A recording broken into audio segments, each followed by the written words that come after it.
This is a once-in-a-lifetime experience. Yeah, it definitely is. Yeah. Wow. Holding a Vancouver Island marmot. It's only possible because he's sedated.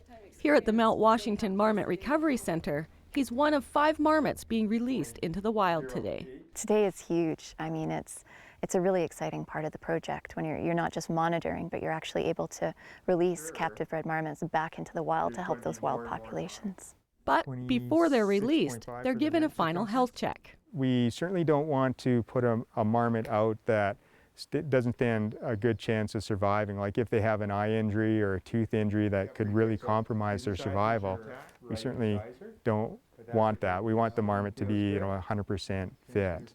The other thing is that we want to make sure, and actually that's a reason for the quarantine as well, is the fact that we want to make sure that we're not introducing any infectious agents that they've acquired into the wild population that we're going to introduce them into.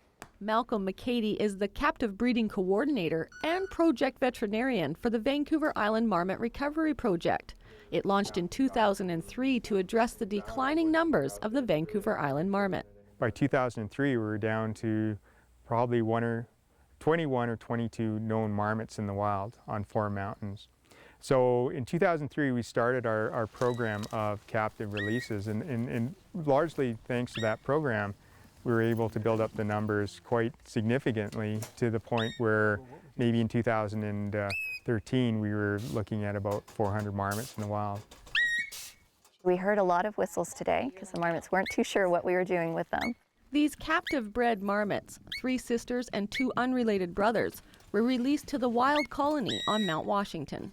It's good, but it's also kind of nerve-wracking. Like you're putting these animals, like you've been worried about their weight gain, you've been worried about what their feces look like, how they've interacted with their peers, all these different factors, and now you're going to put them out into the big world, and you know that as much as you want them all to survive, some of them aren't going to make it, but that's just the necessary process that we have to go through. They've never really been in typical marmot habitat before, so they're learning.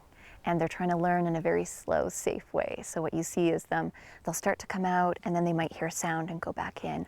Or they might feel pressure of another marmot being like, hey, can I come out too? And that kind of freaks them out a bit, so they pop back in. But they're going to keep coming out and spending longer and longer.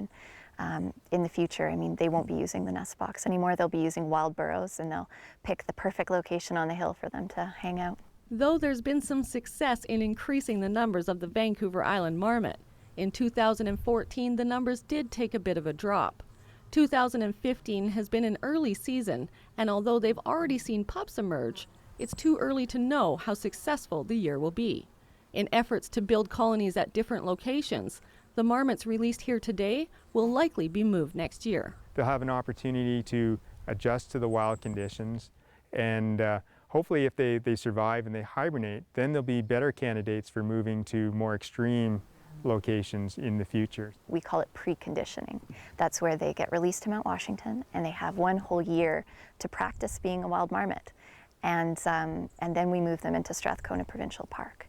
By the time we finish this rotation of releases, we'll have released probably 477 marmots back to the wild, and which is probably over 70% of the marmots that have been in captivity. So I think that it's successful, and I think that is something that can continue to be successful, but I think that it's just too early to say that we're finished. I mean, there's all sorts of dynamic processes that are influencing the marmots, and I think that we just have to see what this year and the years to come present to us.